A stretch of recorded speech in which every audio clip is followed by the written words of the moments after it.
Hello? Oh, it's working now. Good evening, everybody. Welcome to the Clinton Center. We are so excited to present the very first program with a conversation with Lindsley Armstrong, I can't even talk, Lindsley Armstrong Smith and Stephen Smith, the authors of Stateswomen, a Centennial history of the Arkansas women legislators from 1922 through 2022. We're excited that you all are gracing us tonight to do the first program. And we are having this program under our Clinton Presidential Center Presents series, which is a partnership between the Clinton Foundation, the Clinton School of Public Service, and the Clinton Library. Now, Stateswomen is obviously incredibly timely. After last week's election, women are still chronically underrepresented in the Arkansas legislature. For the upcoming legislative session that begins in January 2023, 5 women will serve in the state Senate.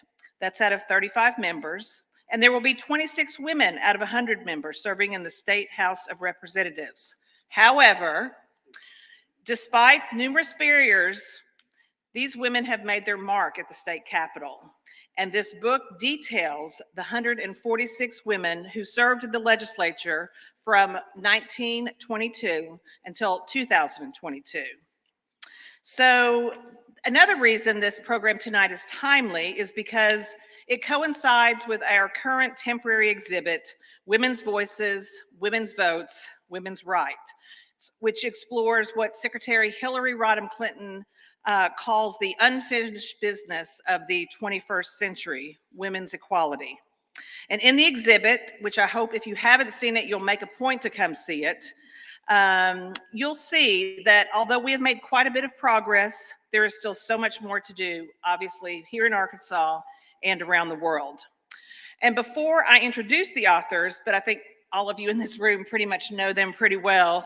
And you know that both of them have served in the Arkansas General Assembly.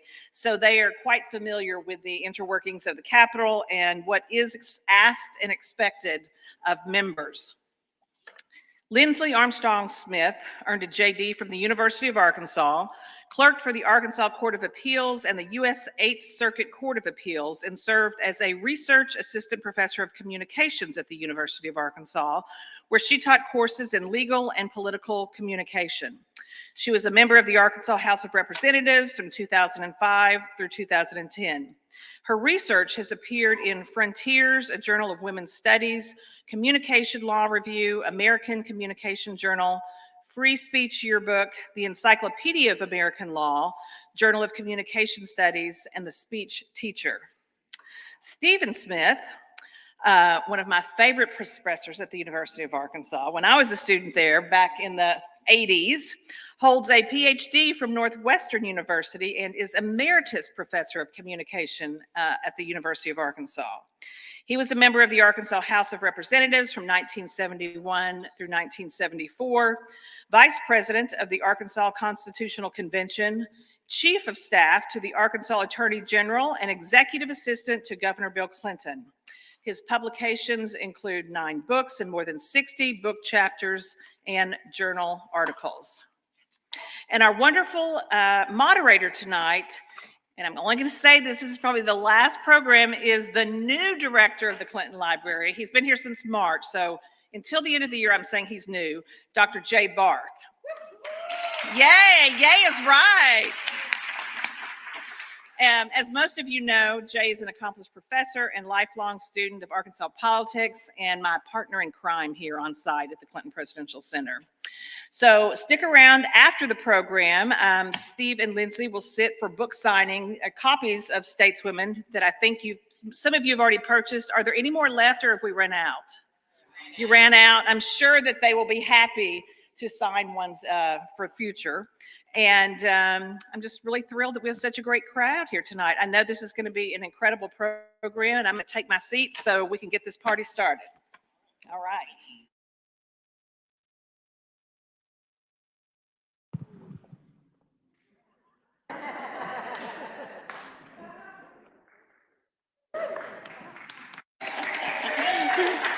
What a row.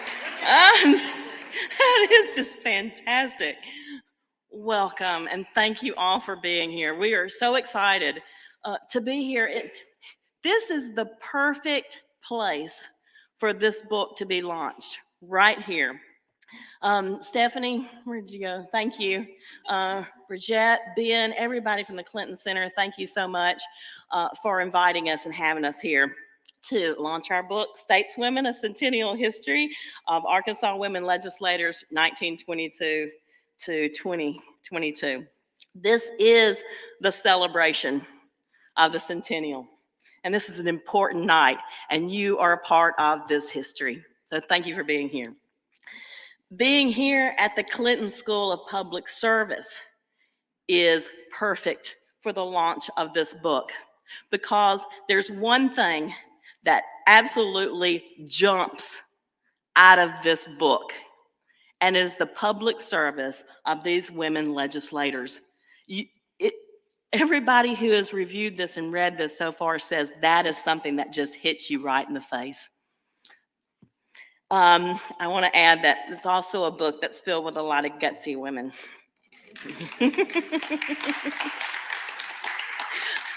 We went to the exhibit today on women's voices, women's votes, and women's rights.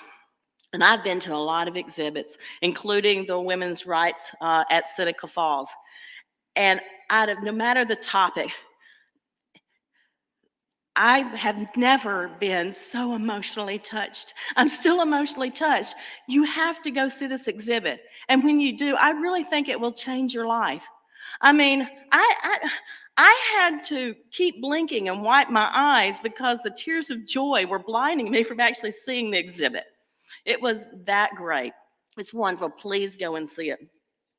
When women gained the right to vote with the passage of the 19th Amendment in 1920, Arkansas women could still not serve in elected office. However, Arkansas passed a law in 1921 that allowed women to hold office. And in the spring of 1922, Governor Thomas McRae filled 2 unexpired terms in the Arkansas House of Representatives with 2 women, right? Frances Hunt of Pine Bluff and Nellie Mack of Warren. Since 1922, there have been 146 women who have served in the Arkansas General Assembly. Tonight, we celebrate these women, we celebrate the centennial, and we celebrate the launch of this book, Stateswomen. Now, this book has 2 significant parts. First, we address historically the obstacles and opportunities of women in Arkansas. The second and the larger section of the book provides concise but detailed biographies of the 146 women. The University of Arkansas Press was wonderful to work with. They did an excellent job. David Cunningham, who helped guide us as editor in terms of setting out the original template of what would work with this book, and we followed that, and we rightly did so, and led to, I believe, the book's success. Dr. Janine Perry wrote a wonderful foreword to this book, and Steve and I dedicated the book to Diane Blair.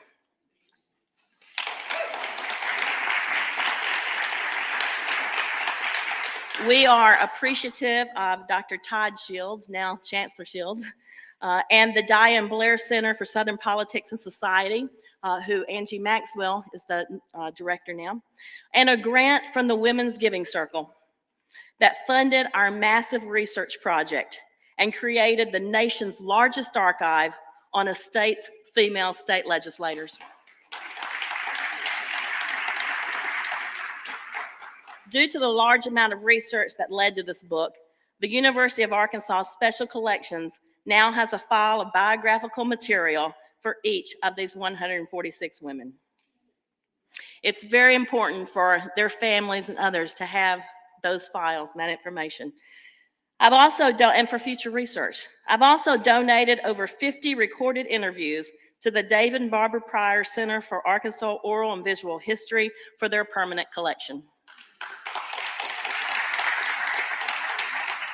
We're thankful to state legislators and their families for providing documents, information, surveys, and doing video biographies that were essential for writing this book.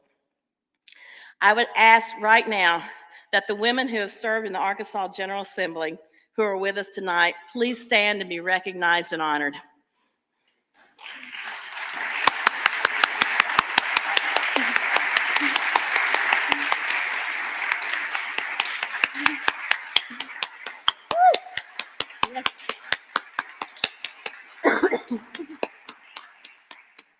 That was amazing brain power right there. Thank you for your service. And thank you for being here tonight. Interviews of legislators and their families were the most significant research source for this book. I also see David Ware in the audience, and David Ware was a significant source of research for this book. We want to make sure that as much information about the book, about these women, came from them, about their lives and contributions to Arkansas. For these women, essentially, to tell the stories of their lives, and as much as possible, have it come through their voices. It's impossible to thank everyone who had a part in our 15 years of research for this book and the writing of it. But the book's acknowledgement page, which I will say reads like a who's who of Arkansas, will detail those instrumental people and their contributions to our book. Steve and I went into this book realizing that the best and most accurate history is a shared venture. While the book is an introduction to the 146 Arkansas women legislators, the centennial year of women first serving in the Arkansas General Assembly also provided us the opportunity to address the missing history about how women began serving in Arkansas, in office in Arkansas. The book recounts the impediments that Arkansas women have overcome to make significant contributions to politics and public policy, as well as to celebrate their success in doing so. The book also reconstructs a broad and usable political history regarding female Arkansans, provides role models for women and girls to consider a career in public office, shows the historical significance of women to the success of public service in Arkansas, and provides an important supplement for classes on Arkansas history that recognizes the voices and expands public knowledge of Arkansas women leaders. While the brief biographical entries of the women legislators in the book are primarily descriptive, they also reflect symbolic and substantive influence that representation by women leaders entails. Most were married, but others were single, divorced, or widowed. Most were mothers. Their age when first elected to the legislature ranged from 23, who was Lauragine Rolette, to 74, my colleague and friend Shirley Borhauer. The median age for freshman women legislators was higher than for men legislators because many women legislators were primary caretakers of their children and waited to enter politics until later in life. Their occupations included homemakers, attorneys, farmers, teachers, business owners, librarians, social workers, probation officers, journalists, mayors, county officials, realtors, insurance agents, landlords, state employees, restaurateurs, office managers, nonprofit organization officers, military veterans, nurses, and other medical professionals. They represented urban areas, small towns, and rural locations. They've held high school diplomas and doctorates. They've been Black American, Native American, white American. They were Democrats and Republicans, heterosexual and lesbian, and most were congregants of various Christian denominations. The women legislators' personal pathways to office and the issues they chose to address are very instructive, as you'll discover when you read the biographies.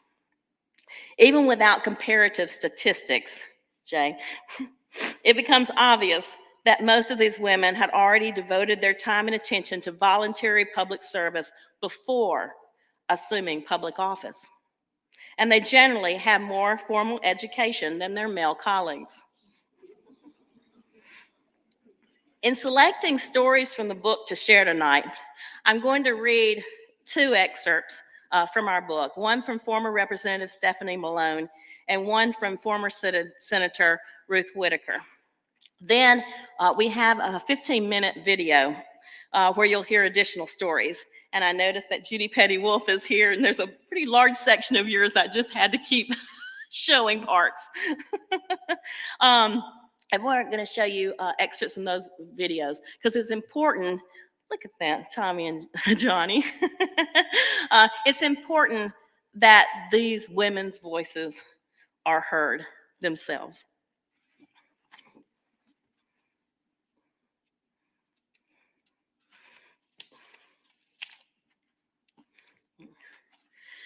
During her first term in 2009, Representative Stephanie Malone, 30, was sitting next to another legislator while waiting for a committee meeting to begin.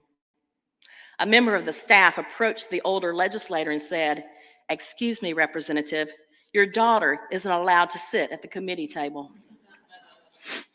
Malone, surprised by the comment, remembered, "I will never forget hearing that sentence only 2 weeks into my first term in the Arkansas legislature and realizing they meant me, mistaking me as the daughter rather than the colleague of another state representative." Although she was the youngest woman in the House that year, several of the male legislators were even younger. Yet, as Stephanie noted, I'd be willing to bet they never had to deal with anything like that.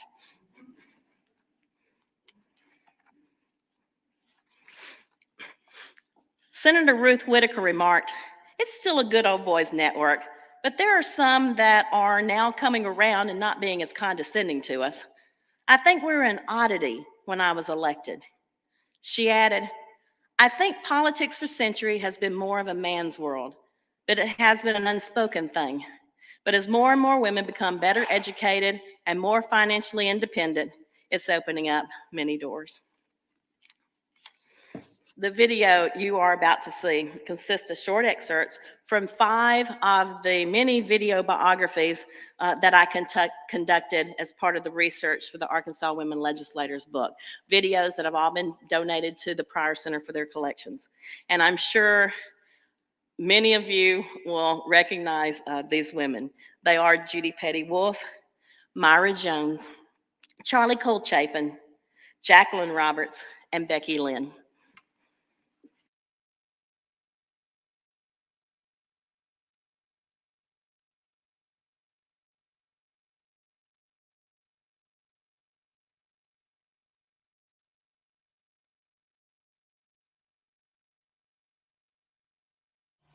One thing I used to do, I would get to all meetings early and put my little steno pad. I would scout out the biggest chair in the room. That would be where the governor would be seated, and I would put my steno pad directly opposite that, maybe an hour early, and so that when the room filled up, I could be seated directly in front of him and watch how he conducted himself and feel like I was getting to know him better. And then coincidentally, every time he looked up, he started to see the same face there. And so then he started, who is that? And why is she always here taking notes? And I had just volunteered for, as I said, all the late night sessions and when there was a crisis here or a crisis there. And eventually he started asking that I would be the person who would staff the meetings, and then gradually he would just give me more and more authority. And there was another fellow, Truman Altenbaumer, was executive director of the Arkansas Republican Party. He helped promote me too, I think, based on my willingness to work, and I hope my skill set, and I'm indebted to him as well. He was from a tiny little town in South Arkansas, I think Alene, Arkansas. I don't know what happened to him, but there were a lot of people who helped along the way. This was about the time that the women's movement was starting. There were women, you may have seen these, they're probably historical now. There was a button that said, "I make policy, not coffee." Have you ever seen that? And women used to wear that. It was a little bit of a chip on the shoulder thing. And I would see that and I would think, that's ridiculous. You're not really making policy. And second, and this will sound real retro, but it worked for me. I made so much coffee so willingly, poured coffee, refilled coffee cups, didn't mind doing it. It put me in where things were going on, and I tried to be like a sponge and absorb how are decisions made, what are the considerations that the people who really do make policy. But a lot of young, ambitious women were wearing those buttons that said, "I make policy, not coffee." And I thought to myself, you're missing the boat. It may have worked for them, but my way worked for me. And then eventually I did make policy. And so I went back to UALR and was within just a few hours of getting my degree when I decided I wanted to run for the United States Congress against Wilbur Mills, who was the most powerful man in America, chairman of the House Ways and Means Committee, and he had been there 36 years and had never had an opponent. I was 29 years old, I believe, at the time, no college degree, and I just decided I would take him on and run against him. And that was an amazing experience, too. That shaped my life in a huge way as well. He had been in office longer than I had been alive, and no one had ever run against him. And I thought, the people at least need a choice. And I knew what I was up against. This totally, I filed on April Fool's Day, which is appropriate. And oh goodness, I had long hair down here. Oh, I shudder when I think about it, and looked like a young college student, and was. But it was an amazing experience because I just worked my heart out, and I had a lot of good people who were so devoted to, for various reasons, to making that kind of change, just like we made the change when Rockefeller went in after the Orwell-Faubus years. We thought, now it's time to make some changes in the House of Representatives. So we were slowly, he didn't campaign for months and months.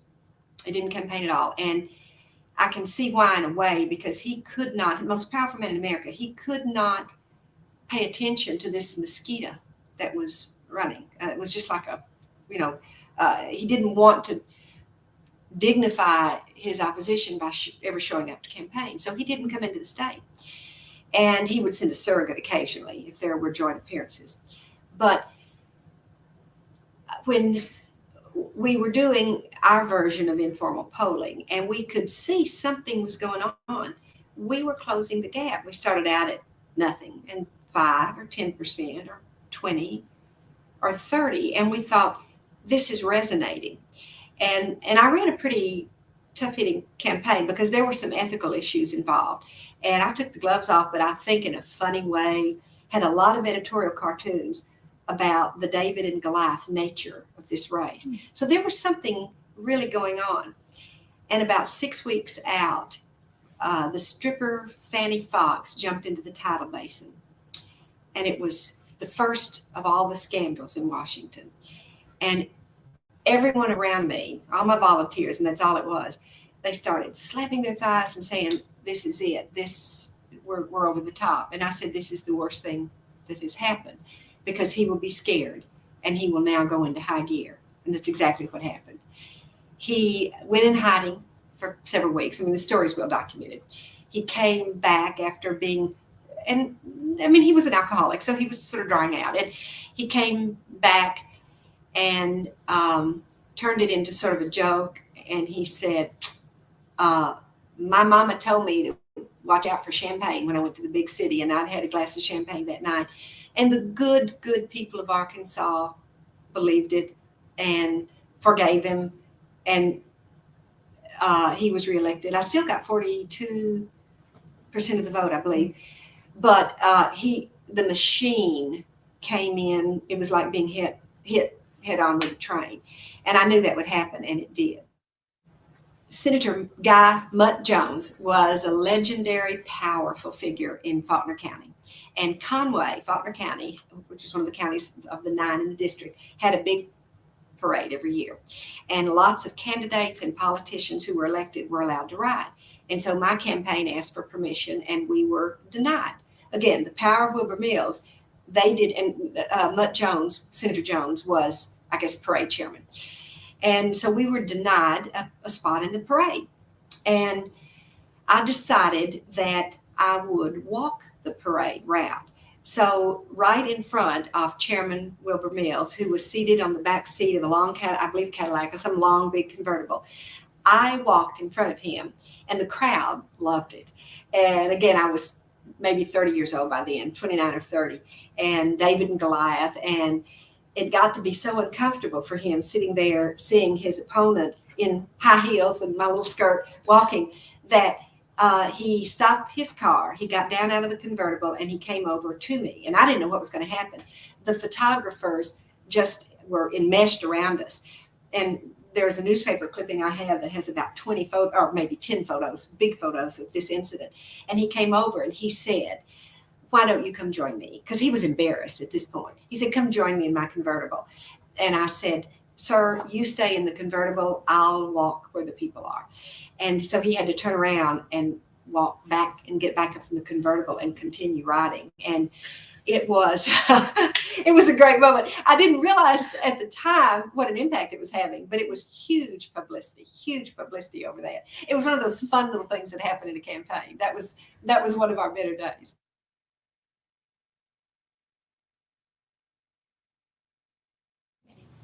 And you were the first woman to serve as chair of a standing committee. Is that correct? In the history of Arkansas?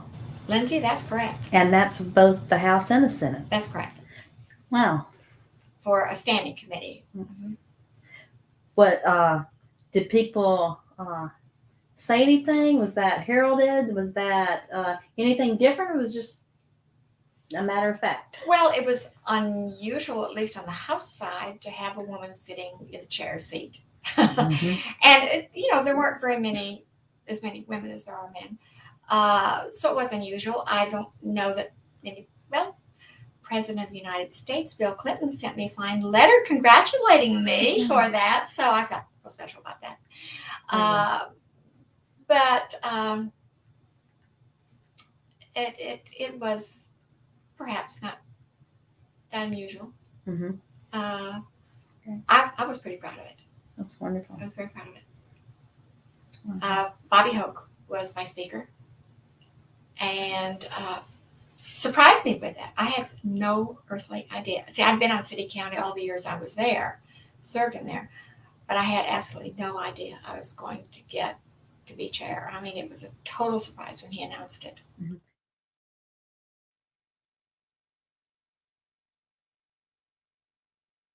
I remember that we were the first state in the union to authorize participation in the Women's Military Memorial that was erected in Arlington at the National Cemetery. And I got the bill passed to do that. And my dear friend, Senator Canada from Hot Springs, got the money appropriated. We were the first state to send $10,000 to get that monument done in that in the National Cemetery up there for women who had served in the military. And I was really proud of that. I asked for a mirror to be put in my office because this was all male oriented. The women got a bathroom in the House, but over in the Senate side, I didn't have one, and a restroom. And another time, I was speaking at Girl State. I was selected to speak at Girl State, and I love to do that because I was a role model for young women, and I recognized that, and I understood the responsibility that went with that. And I had gone to the well and had made this fantastic speech on it is in the tradition of Jimmy Lou Fisher and Julia Hughes Jones and Sharon Priest and Nancy Hall, and women can serve at the highest councils of state government. It is in the tradition of Hattie Caraway, and I would go through all these women who had done fantastic things in Arkansas and have those girls on their feet in about 2 minutes. And the first time I did that, Senator Beebe was also one of the people who was speaking, and he was just floored by that. And we started to walk out together, and he said, "I couldn't believe how well you did. That was just so wonderful, and you just did such a great job." And I thanked him, and we got up to the door to go out for lunch, and I just kind of hesitated a minute, and he said, "Open your own damn door."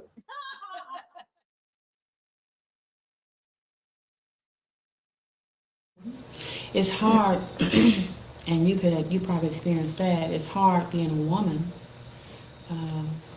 because they feel as if you're taking a man's place. And let me digress a little bit here. When I ran my first campaign, I had people to ask me, "Why are you trying to take a man's job?" And I would ask them, "Where is that written? Who said that this is supposed to be a man's job? Is that written anywhere? Show it to me. I'm not trying to take a man's job. I'm trying to do a job that a woman or a man can do." that's qualified. So they don't think you should supposed to be there in the first place. That's the number one strike. And the number two strike, you're there. We don't like it because you're here. You're here, we got to put up with you, but we don't have to like it. That's the number two thing. And I don't know if you can feel that or not, but so many of us went in there at one time until we felt it. And then the other thing is they don't want to take you serious. They want to, I don't know, treat you like, oh, sweetie, how you doing today? Or do those old female jokes that you don't want to hear, that they think that they can say, or anything around you. And then being African American also, don't want me there because I'm a woman. And above that, don't want me there because I'm black. You know? So it was difficult at first, but being the person that I am, I know who I am and I know whose I am. So what you think about me does not define me or who I am. What defines who I am is me. I define who I am. So I knew who I was, I knew why I was there, and I knew what I wanted to do. So I looked past and beyond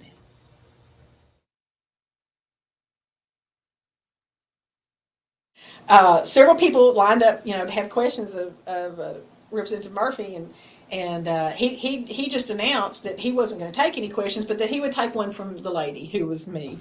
And I sat on the back row, and so I stood with the microphone in hand and proceeded to ask him some specific questions about how the code was different from current Arkansas law, and why he thought that was a good thing. And I think I asked two, maybe three different questions, and he got completely flustered. And he said something to the effect that, well, sweetie, we'll just leave that to the lawyers. And I responded, and I think how I responded was, but Mr. Murphy, I am a lawyer. And I am trying to understand how this is going to affect the law. I remember saying, but people were laughing so much at that point that, and I don't even remember what the vote was. I don't even remember. I know it didn't pass. I don't know if it passed the House or not. I really, I don't even recall, because at that point, you got to understand, I sat on the back row, and I sat there my entire 3 terms, and I sat with some very jovial people on the back row, and they commenced to start teasing me and calling me, Representative Sweetie. And I was Representative Sweetie for the entire of my next term, and for part of the next term, until finally people let it go. But I would see people in the halls, and they were like, "Oh, Representative Sweetie," and it was really sad because I really had something to say, and Nat Murphy was such a sweet man, but he had clearly no clue about what he was talking about, and he had no idea that what he'd said was even offensive. And particularly, like I said, my first term, when there were so many what I call old timers there, you kind of got used to it, and you kind of just went to it, because they didn't mean anything offensive by it. I mean, I was a lot of their daughters' ages, and they treated me, or even in Nap's case, I was his granddaughter's age, and they meant nothing. They meant nothing by it. And so when the reporter asked me, I think I said that he just doesn't know any better, and he just didn't. And if it had just, if I could have, if the House hadn't responded the way it did, and I could have, continued the question, but, and I felt bad for Nat, because that's clearly why he was chosen to do that bill, because he couldn't answer the questions, I mean, that's exactly why, they chose him to carry the bill. He was willing, and he wasn't able to answering questions. So that's, I had pretty much by my 3rd term, that was pretty much a forgotten deal. But it's really funny that when you look back and you do a search for Lynn in the Democrat Gazette, that's what you get. But that's the story.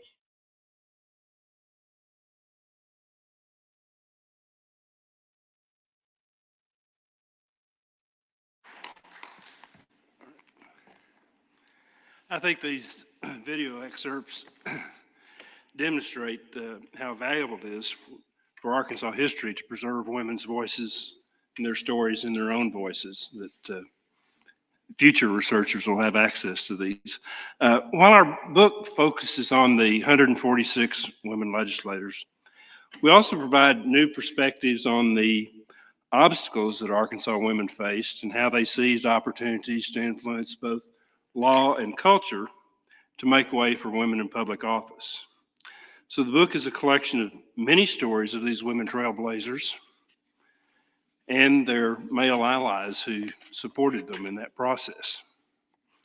It began more than 150 years ago, Gary Moody will know, with Delegate Miles Langley proposed a provision to the 1868 Constitution to guarantee full and equal political rights for Arkansas women.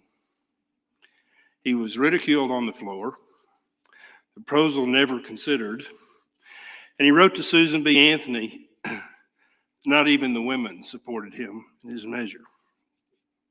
So our book will provide you with the words and the public arguments in the Arkansas State House, the constitutional conventions, and the press. And I think you'll be entertained and perhaps upset by some of the debates. But the research that came from elusive primary sources, and this was particularly difficult in researching women in Arkansas because it hasn't been a main collection focus for libraries. But we used archives and legislative journals and newspapers and the writing of Arkansas women. Arkansas was ahead of many states when it granted white women the right to vote in the 1918 primary election and was an early ratifier of the 19th Amendment. But as Lindsley noted earlier, even though women could vote, they couldn't hold elected office in Arkansas until the law was changed in 1921. In fact, 2 women tried to file in 1920 and were denied the opportunity to do so. But Governor Thomas McRae, who's sort of one of the heroes, signed the law allowing women to hold office, and the very same day appointed 2 women as notaries public who had been denied the opportunity. And when you consider that like 85% of the notaries public today are women, it was illegal until 1921. And then in 1922, he filled 2 vacancies in the Arkansas House with 2 women. And I'm still not sure how a governor gets to appoint legislators, but it's questionable how long it would have taken for women to be elected to the General Assembly without those first appointments. Even today, 14 of our 75 counties have been home to female senators, less than 20% of the counties. And 28 counties, more than a third in Arkansas, have never sent a female representative to the legislature. So what we do in our book, we provide the story of women working their way into the halls of power before they could even vote, and eventually into the General Assembly. We provide, I think, what is a new analysis of the factors that inhibited the development of a progressive political culture that empowered women in Arkansas.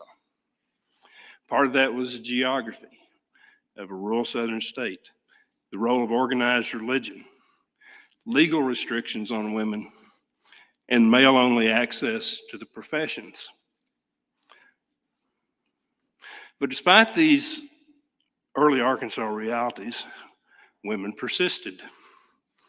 They found doors that were not there to go through, and they made their way through hard work, volunteerism, activism, and family connections to help Arkansas advance, including legislatively from the sidelines. When we look at the research on the debilitating economic and gender systems, but we reviewed the histories of Arkansas in which women, if even mentioned, were treated as trivial. A review of all the Arkansas history textbooks from 1889 to 1966 indicates that women were mostly ignored, and frankly, if mentioned, they were marginalized to separate spheres. One of my favorite legislators, and I could talk about her all night, I suppose, Earl Rutherford Chambers was the first woman to graduate from Arkansas Law School. ranking first in her 1912 graduating class. All of the male graduates in her class were automatically admitted to the bar, an opportunity she was denied. She did an additional year of study at the University of Chicago Law School, was offered a legal position in Milwaukee, but returned to Arkansas, but never got to practice law in Arkansas. Yet she persisted, and she became a state representative in 1923. Several pioneering women and their male allies recognized the potential opportunities and strategies to get women into office even before achieving suffrage. And we detail the positions that women obtained in Arkansas, getting paid government positions, including jobs as U.S. postmasters and legislative clerkships, while being denied appointment as notaries. Federal law prohibited married women from serving as United States postmasters because, as femme coverts, they had no legal rights and couldn't sign the bond necessary to hold office. But these Arkansas women were clever, and single women and widows began receiving postmaster appointments, and seeing women as sort of successful federal employees began to change the public culture in Arkansas. The first woman to hold public office in Arkansas was Mary Murphy Lowe, the 30-year-old widow of State Auditor Harold Lowe and the daughter of Governor Isaac Murphy. She was appointed postmaster at Batesville in 1865. In 1889, Flora Hawes of Hot Springs, and this is a great story the book talks about, proved to be a more adroit politician than Senator Powell Clayton, who had another candidate for postmaster at Hot Springs, but she made her personal application to President Harrison and was appointed and served until she was later married. Shortly after the adoption of the 1874 Constitution, a number of white middle-class women ran for and were elected to legislative clerkships that moved them into the heart of the political sphere. They were pioneers for future legislators. They ran campaigns, they announced months in advance, and they got to be in the room where the laws were made. Among those, Fannie Matthews Jones of Redfield was elected House Postmistress in 1905. In 1922, she became State Representative Frances Hunt. Ella B. Hurst was elected a rolling clerk in 1911, and she later became a three-term state representative. And as we celebrate the centennial of the first women in the General Assembly, we have to remember how slowly change came. Arkansas, we have a governor and a lieutenant governor-elect who are women, and we have more women holding seats in the Arkansas House of Representatives today than the total number who served in the entire legislature during the first 50 years after they were able to vote, or the first 136 years of statehood. It was 42 years before Dorothy Allen became the first female state senator in 1964. After 56 years, Irma Hunter Brown was the first black woman elected to the House, and she later was the first in the state Senate. In 1975, Representative Carolyn Pollen of Fort Smith became the first Republican woman legislator, and she served 24 years until term limits forced her retirement. Another significant change that reflected the state's political shift was that since 2015, there have been more female Republicans than female Democrats in the legislature. The main part of this book is the biographies of each female legislators. They're concise and detailed, but they're really the basis for future investigations, exploring issues of voting records, campaign strategies, committee work, floor debates, indeed all aspects of enacting public policy that still need to be done. We learned a lot researching and writing the book, But I said it was a challenge because of the lack of existing documents and collections. We examined microfilms, newspapers, archives, numerous online databases, and most of these came from conducting oral history interviews with present and former legislators. Another thing you run into if you're doing research on women is you have to unmask them and find out who they were really, because until the 1970s, their mention in the newspaper was Mrs. Husband's name, and you didn't know who they were exactly. We think you'll enjoy reading this book and gain a sort of comprehensive understanding of the research on Arkansas women legislators and their achievements in public office. We're proud of the census of the research, the story it tells, particularly because so little has previously written about women at all, and certainly about women legislators. And this book sort of sets the standard both in Arkansas and nationally. While there's much more to explore and explicate, we trust this book will make that easier. And thank you for being here tonight. I see so many of my friends in the audience. Hope we have time to visit, and I hope you enjoy the book. So thank you.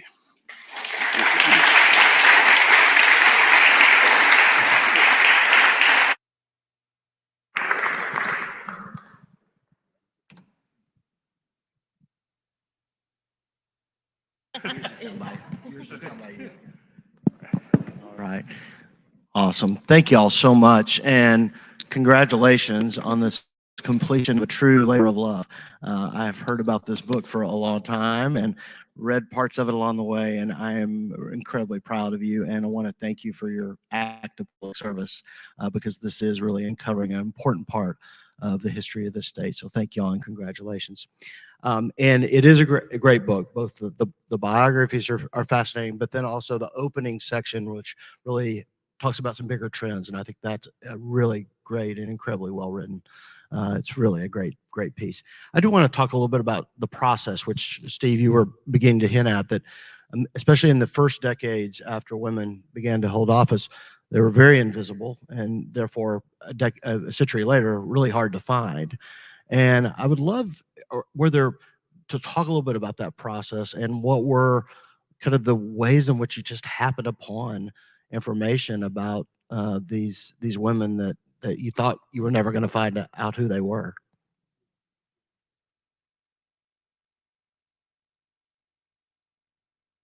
Is that on? Okay. You're good. I think one of the most surprising to me was Representative Nellie Mack, the second legislator.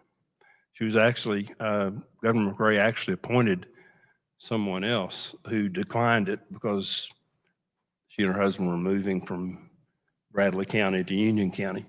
And Nellie Mack comes in. I'd never heard of her before. We tried for months to find a picture of her. We were able to sort of reconstruct her life through newspaper accounts, and her sister-in-law was married to the Attorney General Moose from Morrilton, so there was some overlay and things there. But that was just the most difficult thing to find. But the others, fortunately, David Ware holds the Frances Hunt letters in the state archives, and she had answered a questionnaire sometime in the 1930s or 1940s. Some political science had written to her and asked her a number of questions. So that questionnaire was in the thing. So when you come across something like that, it's a real prize. I know I sound like a nerd, but I just get real excited doing this research. It's like a treasure hunt, and when I find something, it may seem insignificant, but it just makes my day. So that was good. That's great.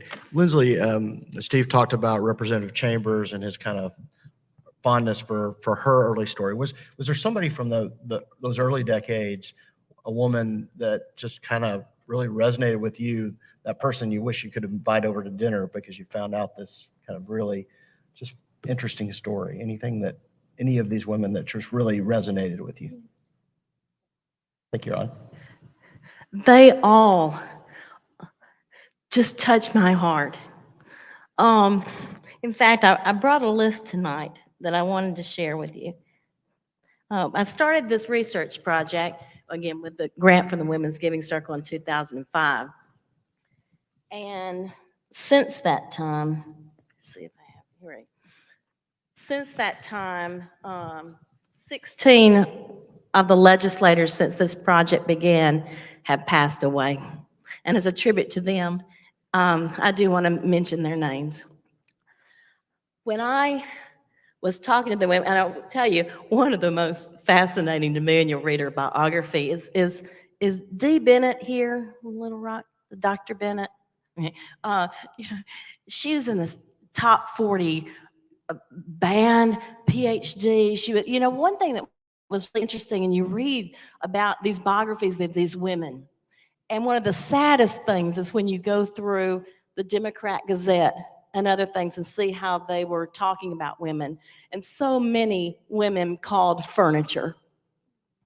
And the sadness to know that because they were using male models of analysis in order to attach to them, and where public service was actually devalued. But there are so many of them. Judy Petty Wolf, I see, we have fun in our interview. You know, is Senator Cecile Bledsoe here tonight? And you know, when we did our conversation, when I went around and interviewing all these women, and I started with Bernice Kaiser, and she might be one that I mentioned as somebody who really stuck out. She was in a nursing home in Little Rock, and her good friend within the legislature was Doris McClaskey. And when I later interviewed Doris, she didn't know that Bernice was then in Little Rock. And it was so wonderful that I was able to get the two of them together, you know, and they had met and rekindled their friendship before, just a few months later, Bernice had died. You know, I mentioned Cecile Bledsoe because, you know, whether Republican, whether Democrat, you know, party just didn't matter. You know, I remember Cecile Bledsoe, you know, I was called liberal Lindsley, you know, and then Cecile Bledsoe is, you know, a Republican. And I tell you what, we just couldn't, after the interview, we couldn't stop talking. We were in her neighborhood street next to the curb, just going on and on about every single issue, including abortion. And, you know, it was just so valuable to see how we were essentially having all common ground on our discussions. So there were a lot of them, but I do want to mention these women. We started this project in 2005, and just during that time period, losing 16 of them, but the value of having those recorded interviews with them or their family. I mean, Helen Buchanan in 2006 passed away. Dr. Buchanan, I interviewed her from her nursing home room in Pennsylvania through her daughter. And just the value of that, and just a few months before she had passed away. But Helen Buchanan, Bernice Kaiser, Veda Shedd, Willie Oates, Doris McCaslin, Shirley Meacham, my good friend Sharon Dobbins, who I served with, who passed away. She was a nurse of pneumonia not long after she left the legislature. Myra Jones, Shirley Borhauer, Ruth Whitaker, Sheila Lampkin, Evelyn Amons, Nancy Balton, Linda Collins Smith, Charlotte Scheck-Snyder, and Carolyn Pollen. In fact, Steve and I just talked to Carolyn Pollen on the phone. One of the pictures you'll find in the book is of her and her daughter Cece. It's a wonderful picture. Carolyn was a big supporter of the Equal Rights Amendment, and they are at a parade. And it's a picture that she had in her kitchen, but it was all faded out. And when we were putting the pictures together and doing the photoshopping and making them sharper, I had colorized, I had really created into a much better picture, framed it and mailed it to her. And actually, Steve and I had a wonderful conversation with her on the phone, and she passed away just a few months after that. But these women, all of them, are my friends, and they touch me, whether they were alive or dead. I really think there's going to be such value when you read about them. They're amazing. Women leaders are leaders of Arkansas, all of them. Excellent.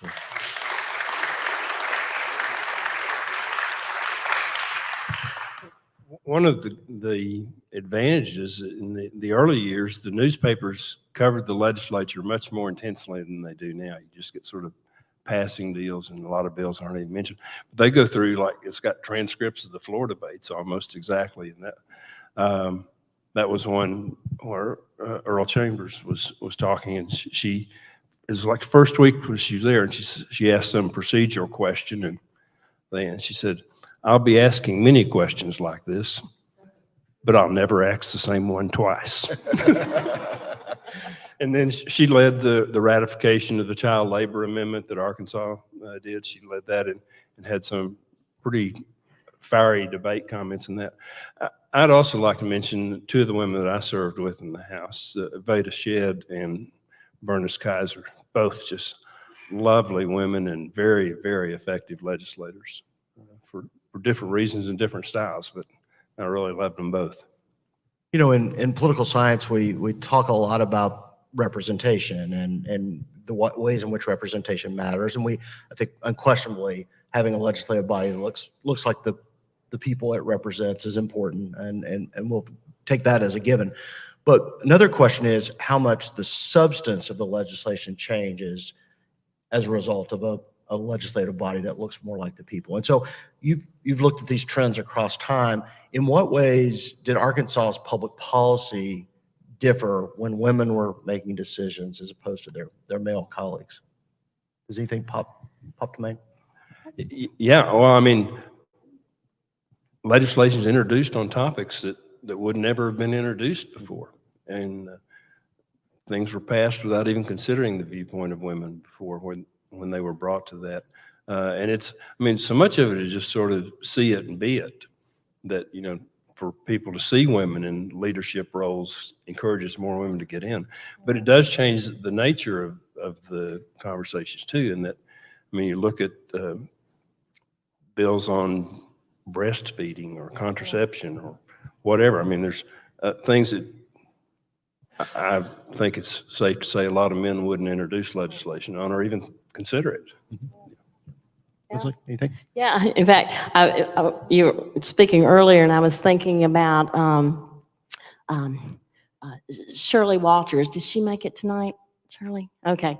A Republican Catholic, and we both together did the legislation and passed it on requiring insurance companies in Arkansas to cover contraception. And there were I found, and I hope it's still the case, that the Women's Legislative Caucus, that we would meet and we would say, what are the bills that we want to sponsor? And essentially it was, what are people coming to us with? And UAMS, a lot of the medical, you know, they would say, we need these particular pieces of legislation. So like breastfeeding, that was my bill, allowing women, they said, women want to get back to work, but they can't because, and we need to make sure that the breast milk is so important for the baby, but they have to get back to work to make money. There's just no place for them, and you can't just, hey, I'm going to stop breastfeeding. It doesn't work that way. All right.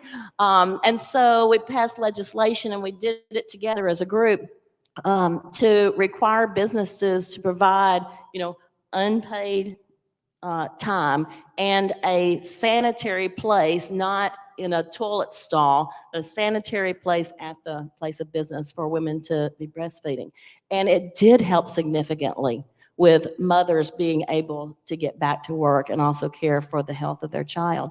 There were so many bills like that came to us as a group, and we worked together. And the Women's Caucus, as always, and you'll see that as a trend even in our research, and I hope it's still the case. It's not, it was tremendous, the caucus at the time when I was in. Well, and that's my last question. And then you guys need to go sign some books. But the camaraderie that you felt, there were probably 12 or 14 women in the house when you were there, something along those lines? About 21, maybe. Okay, I it think was a we little bit higher because it was Yeah. after term limits. To what degree did y'all really kind of share camaraderie as women, and to what degree did that cross party lines? I mean, did you feel, in a different place when you were working with your fellow women, or did gender matter as the day to day of the legislative process? I don't know. I think we were all there to 100% support our constituency in Arkansas, that the only thing that mattered to us was doing a great job. And I think that's where we were. And I know Johnny and I mean, so many of us, Joan, remember how we would be in the house? I mean, it would be 5 o'clock at night, and Buddy'd come in and say, y'all need to leave. We have to close up the Capitol. And I will say that we women, we're always working, always helping. There were male legislators, female, or whoever. I would stay in touch with even their constituency. I remember contacting Rick Green one night, and I said, Rick, I'm voting against this bill, but I want you to really take it seriously and look at this bill right here, because I think you're going to want to vote no, because that was in your newspaper about this. Look it over and you examine it. Don't miss this one. Despite what the issue is, I did see that with the women. They weren't going out to big shrimp lobbyist dinners or anything. They went back to their hotel rooms and read until 2 a.m. I did see a huge difference with that. Awesome. Hard workers. Awesome. Well, Steve, Lindsley, congratulations. And thank you for doing this work. All right. I wish we could share more. And for those of you who are able to get books, the books signing is going to take place back in the library. And so y'all can head back there. And there are a lot of great folks in this room who I know are going to want to visit with each other for a while. And so thank y'all so much for coming to the Clinton Presidential Center this evening, and safe travels. Thank y'all. you.